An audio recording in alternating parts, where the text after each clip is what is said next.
Hello everyone, a good Erev Shabbos to all. The words of Torah that I'm about to share should serve as a continued Refuah Sheleimah for Shira Bat Devorah Leah. In this week's double Parsha of Vayakhel-Pekudei, the Torah begins by telling us Vayakhel Moshe gathered all the Jews together to teach us and to show us what it's going to be like to give to the Mishkan and ultimately to build the Mishkan and serve in this Mishkan that's going to be traveling with us throughout our time in the Midbar. And at the very end of this early discussion in Parshat Vayakhel, the Torah tells us, Vayetzu kol adas b'nei Yisrael milifnei Moshe. And all of the Jews, they left the presence of Moshe Rabbeinu. Now the Or HaChaim HaKadosh, one of the commentaries on the Torah, asks a very simple question. We already know that the Jews are in front of Moshe. Moshe is teaching them, Moshe is learning with them, Moshe is talking to them. We get it. Vayakhel Moshe, he gathered them to teach them about the Mishkan.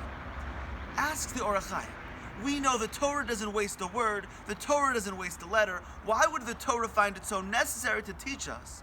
Vayetzu milifnei Moshe. We left from being in front of Moshe. We know the Jews were in front of Moshe. Moshe was teaching us. What's the Torah coming to teach us by saying that we were milifnei Moshe?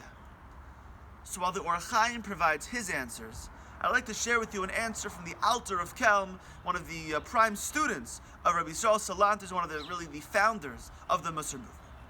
The Alter of Kelm explains the following idea. He said, what does it mean that the Jews were milifnei Moshe? He explains that the Jews were always milifnei Moshe. Even when the Jews left Moshe's presence, even when he was done teaching them, even when Moshe was done learning with them, the way the Jews acted, the way the Jews lived their lives, they were always living with a certain sense of connection to Moshe Rabbeinu. They were always living their lives as if they were in front of Moshe Rabbeinu. Very often, we think to ourselves, we sort of compartmentalize our lives. I act one way in shul, I act one way in school if I'm a student, I act one way in front of my parents, I act one way with my rebbeim and my teachers, I act one way in certain circumstances, and I act differently in other sets of circumstances. Says the Alter of Kelm, the Jews were always milifnei Moshe. No matter where the Jews were, no matter what the Jews were doing, they always acted as if they were in the presence of their teacher, they were in the presence of their leader, Moshe Rabbeinu. And the truth is, the Rav Yitzchak Hutner, in his Pachad Yitzchak, has a similar idea, a similar teaching, a similar lesson.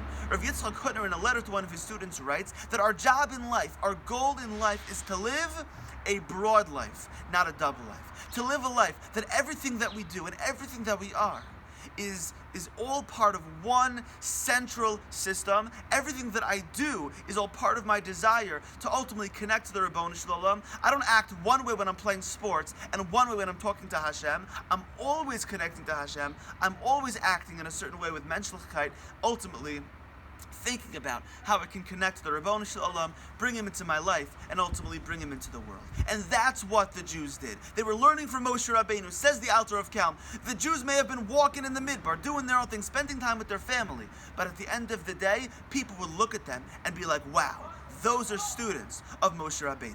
And the truth is about each and every one of us. When we're walking in the street, whatever we're doing, wherever we are, people are looking at us. People are observing us. Are these people that represent Torah? Are these people that represent the Ribbono Shel Olam? Are these people who represent HaKadosh Baruch Hu?